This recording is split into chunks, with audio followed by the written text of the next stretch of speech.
So we've worked on the flam tap. Yeah. And so flam tap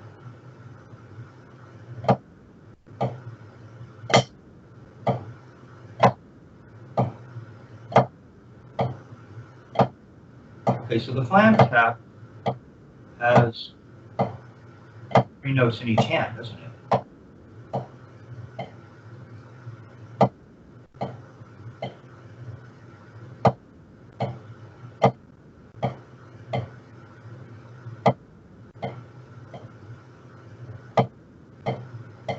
Yeah.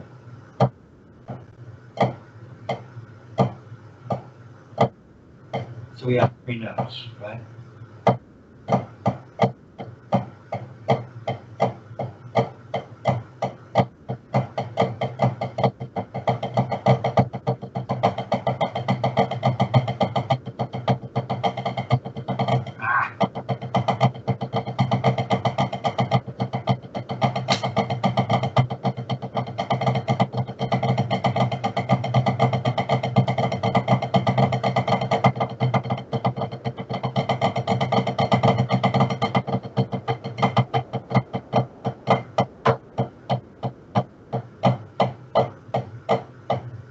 So a flam tap has 3 notes in each hand.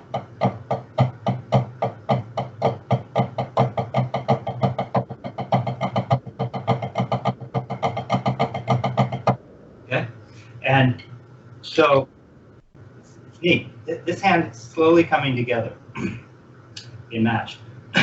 and so now when we move on to the next stroke in the library, we're looking at the flam accent number 1.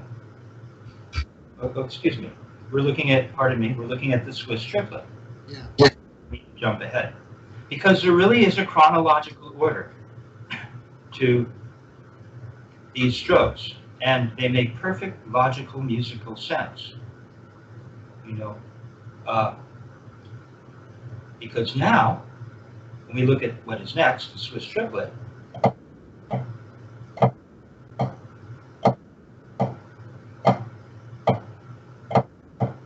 it goes from flam tap to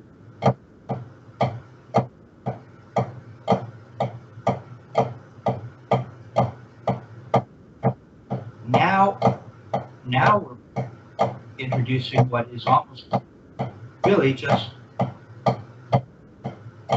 doubles, right?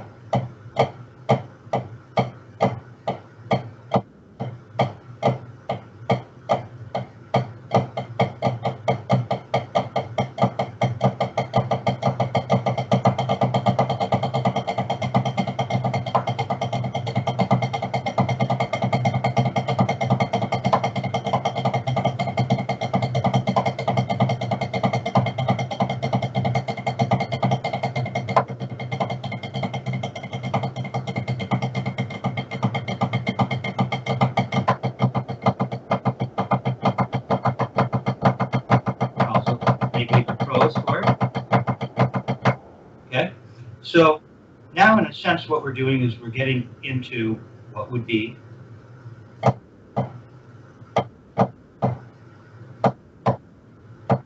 you're just playing doubles in each hand, right? Now, if you were to move them so that each hand was individual,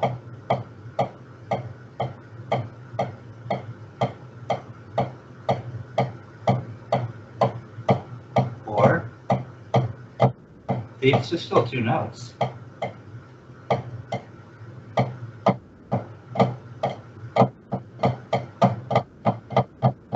Or if we play alternating flams, these just 2 notes over and over. Right? See, so what we're doing is we're dividing them differently. Doubles look like this. Swiss triplets look like this. But they're still just this. Really. Okay? So that's what's going on here. So if we just look at the Swiss triplet right now, right? And we were to just break it down, you see that we have a right flam. Now, it makes sense just to make a little throw right now. So you're making a little throw for the right flam, followed by a right wrist turn. And then you have what is another left, and a left after that, followed by a right, because that second left is the appoggiatura for the next set of two rights. So the second note of the left becomes the appoggiatura for the downstroke that involves two rights. Yeah, Just I'm seeing the double stroke concept in that. Isn't that cool? Okay, so go ahead and just very slowly put that together for me.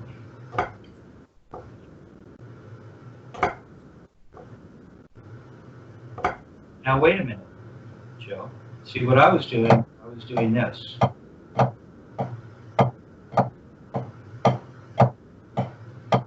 I was throwing in the left. Oh, you were. See? It's almost like you're throwing into it.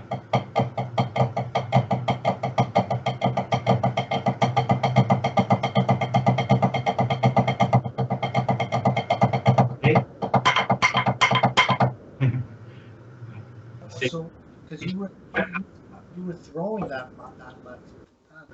And you can see what this stroke is. This is like Lenny White used to use this stuff with return to her all the time, right? Swiss triplets around the drums. Because when you one hand and you put it on the other surface, it has that kind of quality. It's like each hand seems to be playing a double, right? But not doubles as we know them typically. So there's the first two notes. Uh-huh. So you were saying to throw that last note? Yeah, look, the right hand is doing this. See, it's like almost like a mirror image of each other. You know, doubles are the same, right? This hand does this, and this hand does this. Yes.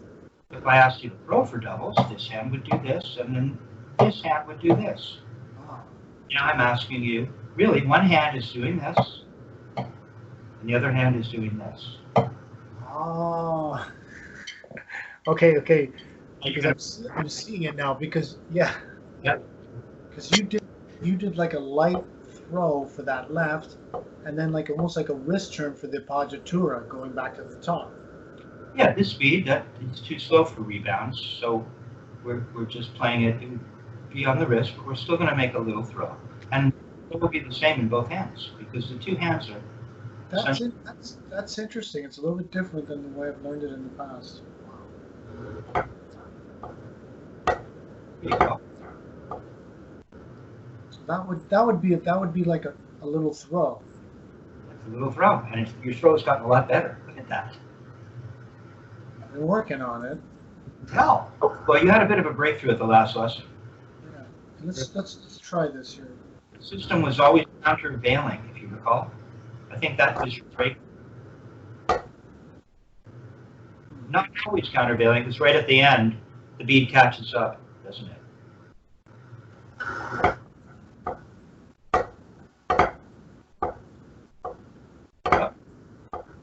No upstrokes. Upstrokes.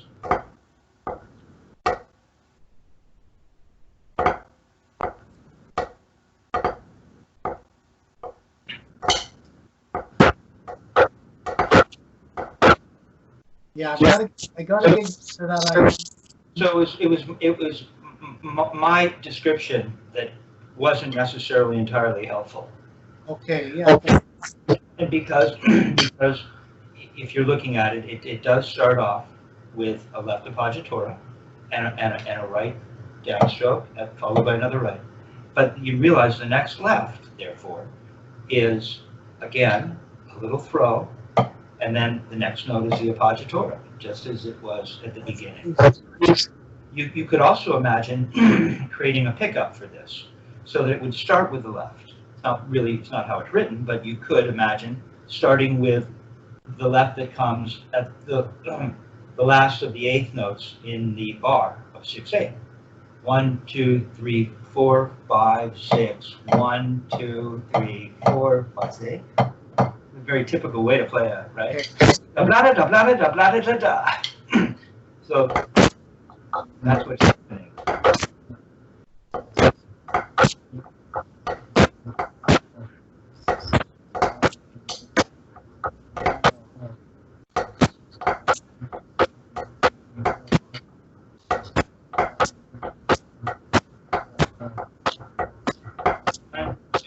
Three, 4, 5, 6.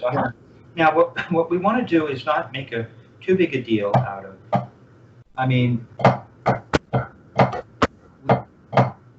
we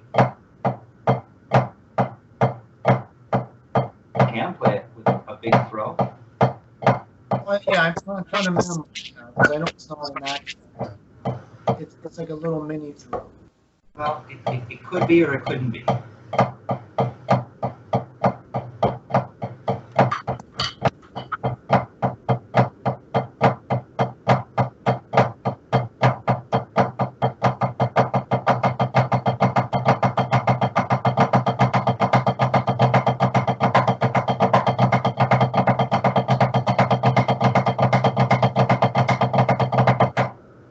So you see, you can make a throw and turn. But what we're not looking to do is go. Yeah, exactly. Not. It's this beautiful motion.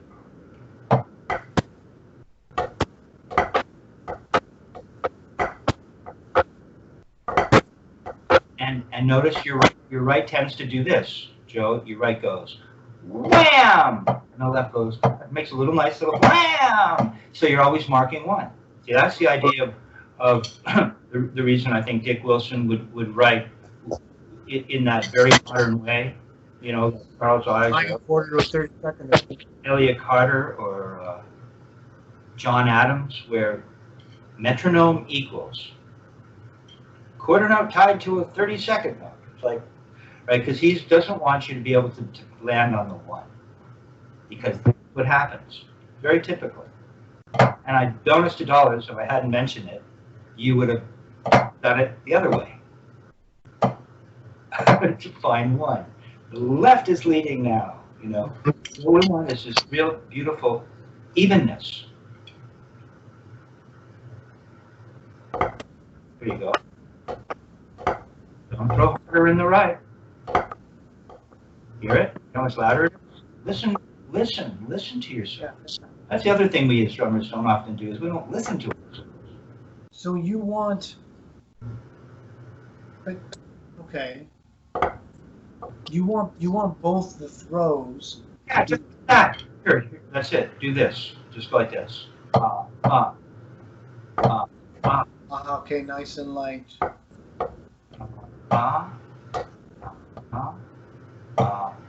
Well, remember, volume comes from how high you turn. Right.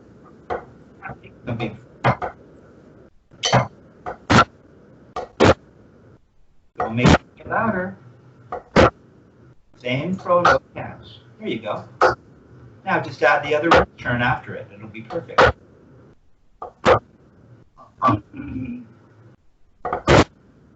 Start off. It's okay to start off with the left as a pickup. We'll start with the left. Go ahead.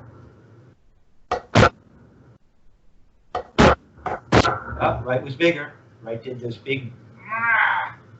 I'm exaggerating. Yeah.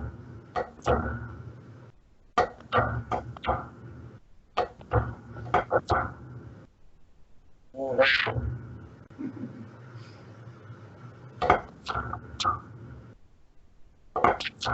That's tricky. That's tricky for me to. There you go.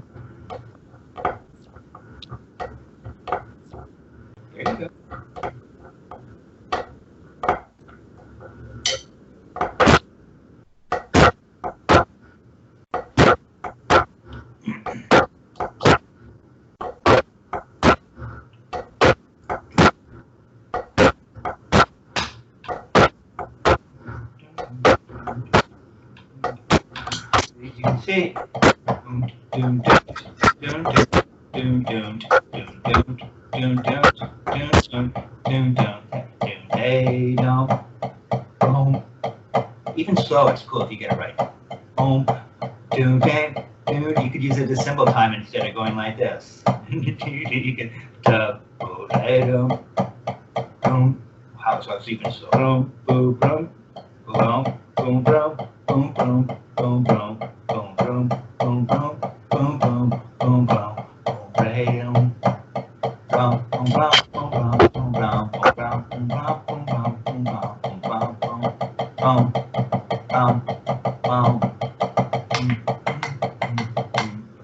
But it gotta.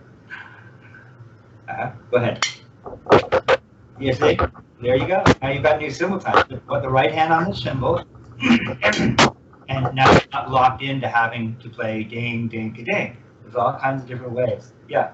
So just expressing to you why it's important to get kind of an evenness, because if the one hand is going,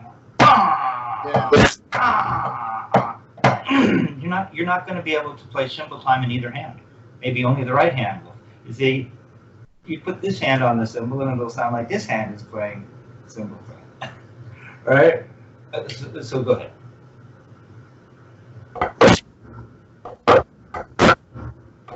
Okay, so you got the idea. Now,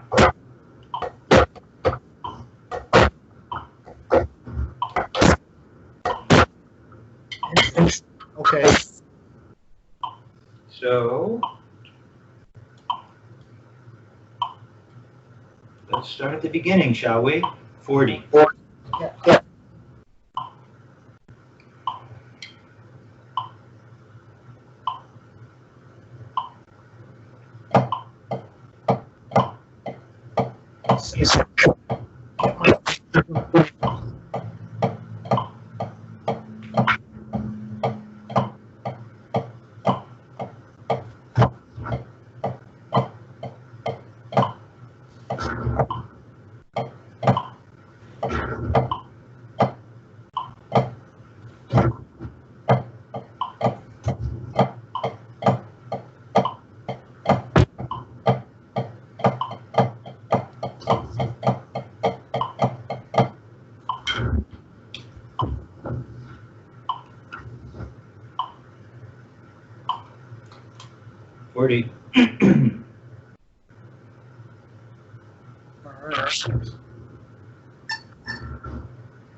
Don't slam the right. Don't slam the right. Good. Good. Just don't slam the right. And no need to point your finger in the right, your first finger. Looks much better, though. Your throws are much better.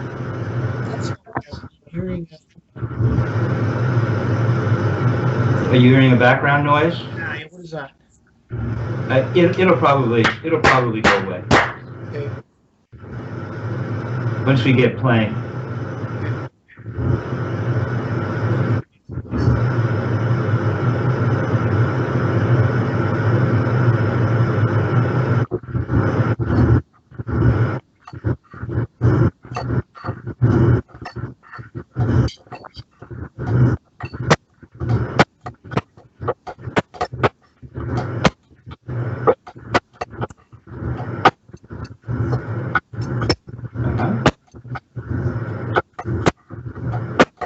Okay, so let's see how that looks. Pop it up to 48.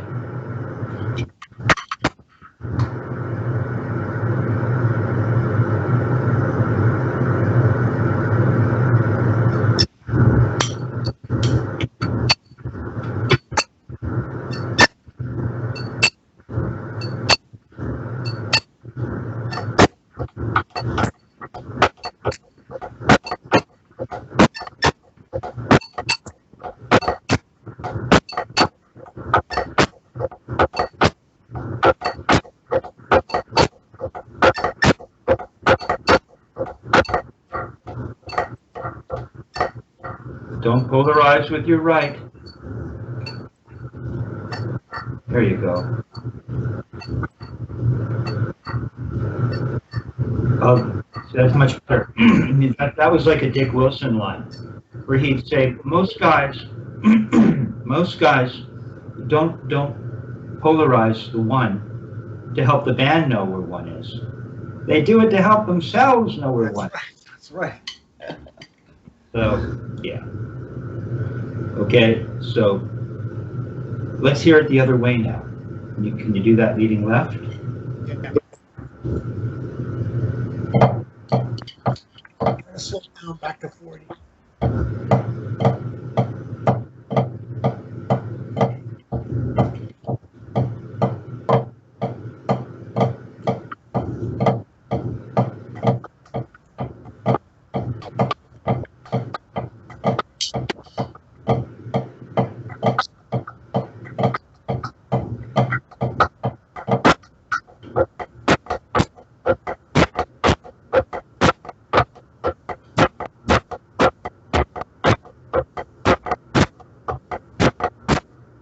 Good. So you see how it has this nice kind of, Yeah, it has beautiful, it has this thing happening.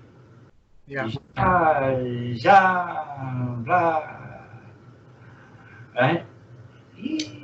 And that would be akin to that Richard Martinez idea of the J, right? That's this shape, and hence the idea of it's swinging like a mug. That's right. Okay, so the whole body is attuned to this kind of natural motion, okay? Some kind of primal natural thing. I think that isn't that the Malaysian dancing? Right. Isn't that right? It's very beautiful, and it's not molar. Could be, but it's not. See, it's leading with the wrists. Okay, so this is something very, very natural, and see now your body is tapping into it. Yeah, much better. Yeah. Okay, so let's pop it up. We were at what, 48? Was that 4? Did I play? I didn't play with the metronome at 40. Let me just try it at 40. Maybe I was already doing it at 40. Let's try it at 40. And we'll things up to 48.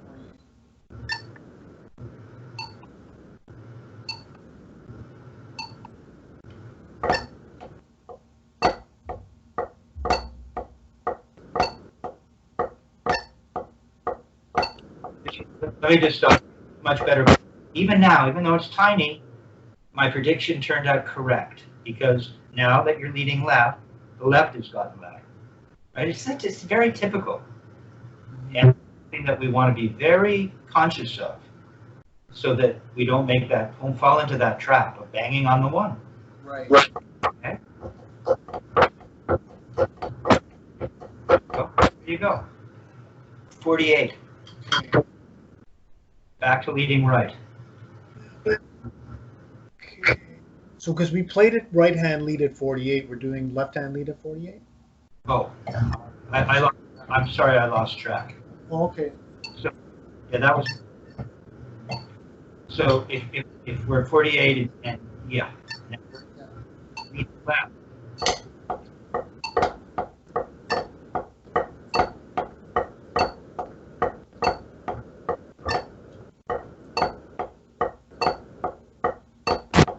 Good. Okay. Pop it up. Let's see how it looks at 48.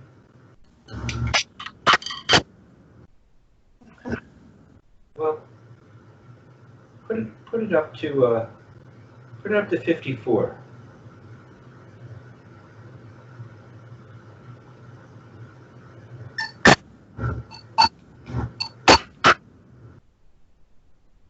Okay. 54.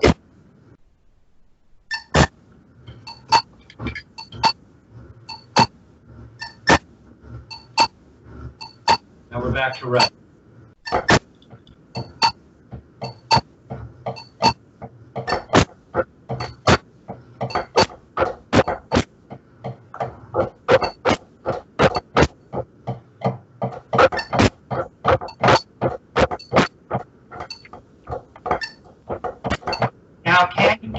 bring the accent? Can you bring, hold it. Now, we're not looking for a big accent, but can you make a bigger throw? In both hands? Yeah. Okay.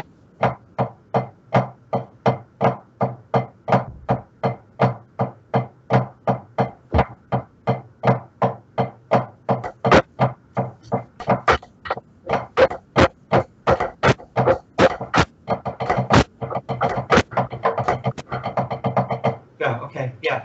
Go ahead and play it bigger in both hands. At 54? Yeah.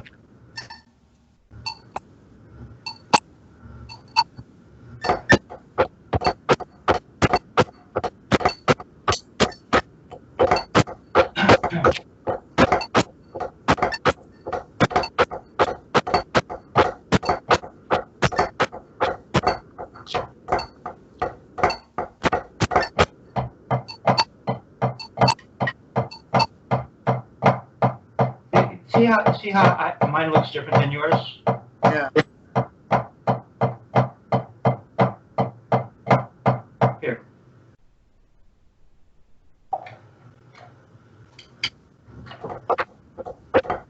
Check it out.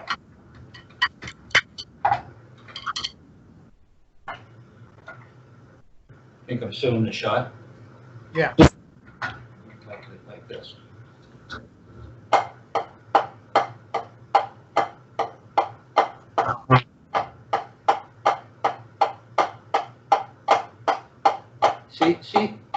See, it's not, see, as soon as I had you go to play a bigger throw, it became this.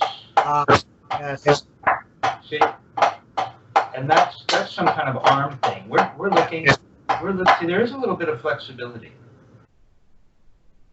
Here, this is something that Martinez talks about, where it is, if you just allow the weight of your hand to fall forward, you see what it does? Here's that count there, you see? Now, if you put the weight of the stick in your hand and you let that fall forward, you'll get that little feeling at the beginning of your throw. It's not much more than that. So that it looks like more like this.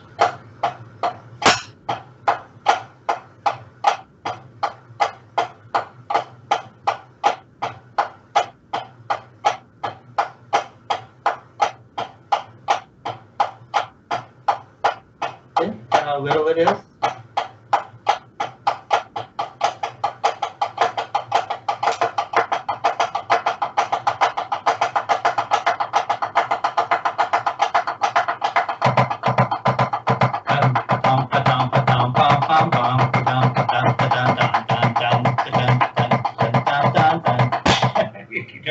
It doesn't have to be triplets, right?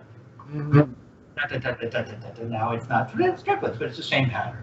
Okay, so you see that motion is really important, and it doesn't turn into an arm thing.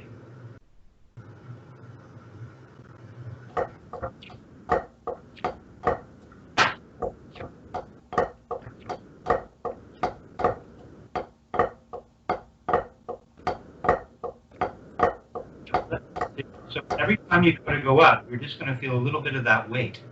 The weight of the hand, the weight of the stick, and then you're going to turn to the ceiling. Go ahead and try. Nice and smooth, though. Yeah, there you go. Nice and smooth. Watch. You see how it looks when I come up? So you can see my hand? Yeah. Okay, well, here's what I'm seeing with you. I don't see that. You're not turning up to the ceiling. Okay? There, see? It looks like this.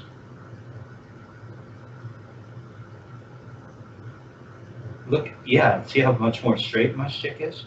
See, I'm following this path. And so if I'm going to use my wrist, the stick doesn't leave that path. Right? Just because I'm leading with my wrist and making a little throw doesn't mean I lose this path. Good try. Punch your first finger. You need that first finger.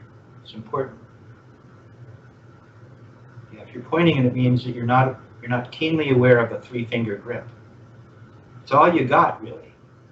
Fourth and fifth don't have much to do with it, so you need to have a real particular position with regards to the placement and the feeling of the first finger. Like that. Not overly tight, but it's guiding the stick.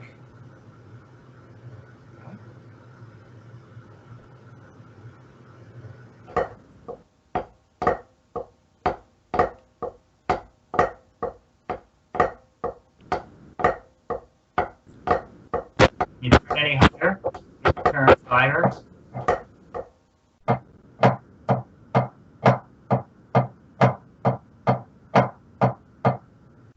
I'm almost coming up to where? To my face. You want me to come? You want me to come up this high? Oh, aren't I? That's what I'm doing. It shouldn't be a big deal. Yeah, you gotta turn your wrist. There you go. Okay, let's turn them on better. Turn them on at where were we now? We've gone up to We were at 54. 4. So let me 54, turning that high. That high at 54. Okay. Let's try that. Oh.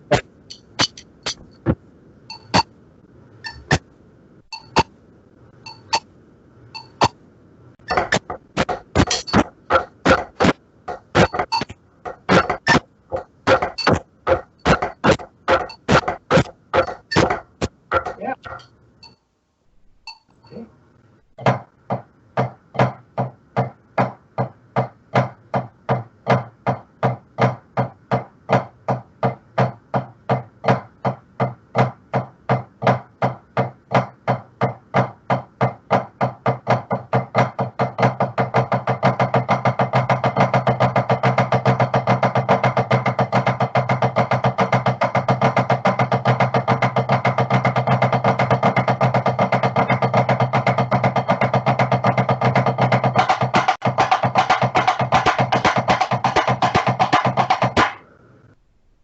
Can be done, okay, and it looks better.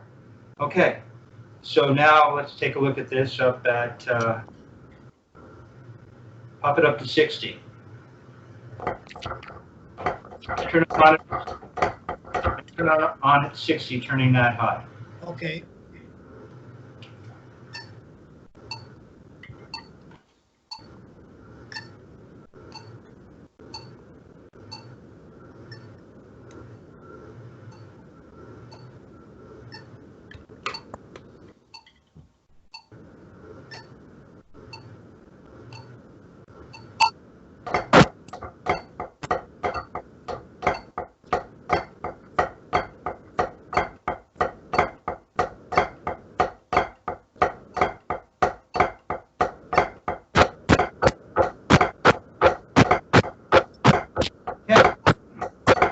Go ahead and put it at 72.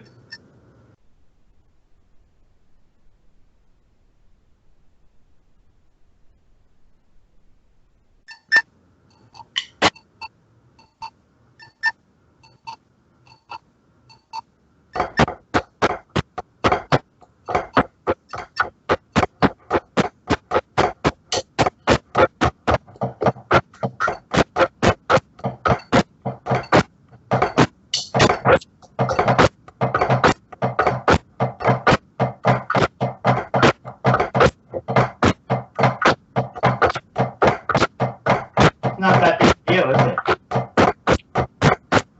Now you'll notice at around this tempo, the stick seems to have a propensity to want to rebound.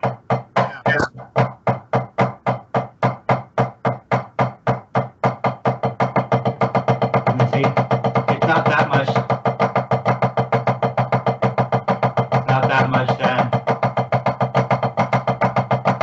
Not that much then doubles.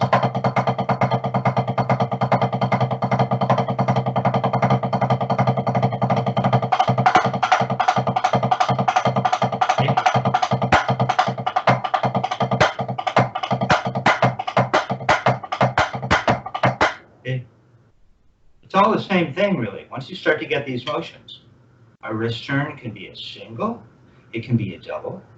You can make a throw for a single, you can make a throw for a double, right? Once we start to know what we're doing. Now, so what's happening is you start to get it. It's good. Good, Joe. See? It's not as hard as you think, right? Because all you're doing is just turning your wrist, following this path, right? And we don't introduce the arm and take the stick out of that path or out of that trajectory. See what this does? Any slightest bit of arm will have some kind of negative effect, an effect that works against the efficiency that we're looking for. Okay, one more time. Go ahead and play doubles, or sorry, Swiss triplets. Put the metronome up to 80. Okay.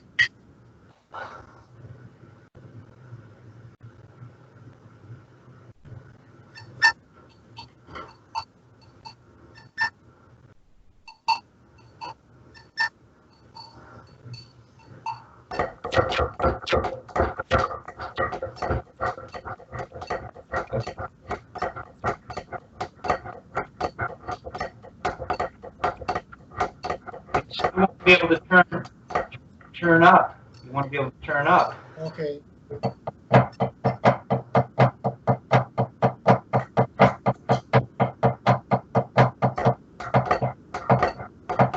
Really, look how see how easy it is. Real easy. So 80 is we don't want to go any further than 80. Yeah. At this point, you will start to feel the propensity for the stick to want to rebound. Okay. And I don't even want to talk about it. Just let nature take its course. Right. Really, what I want you to focus on is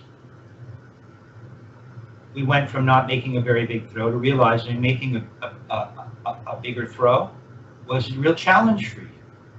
It created all kinds of weirdness, right? And suddenly the arms got involved, and you didn't think you could do it, and the next thing you know, you're at 72. It was a lot easier than you thought it was. Okay, so we're just looking at learning to make these motions. Okay, we're not going to micromanage the thing right now and get into, well, when is the stick rebounding or does it happen? I just want you to make these motions. You're making these motions, and by the way, remember, what is the final arbiter? Right? Wasn't it Louis Armstrong? If it sounds right, it is right. Right. Okay, so you need to really listen, because if you're not noticing that you're slamming the right to help yourself realize the one, then that means that you're really not paying attention to everything. Right. That is probably, that's first on the helicopter pilot's checklist. Am I listening to myself? Okay, the ears will guide you. Okay, man, much better. Yeah. Okay, I'm going to turn off the recording. Okay.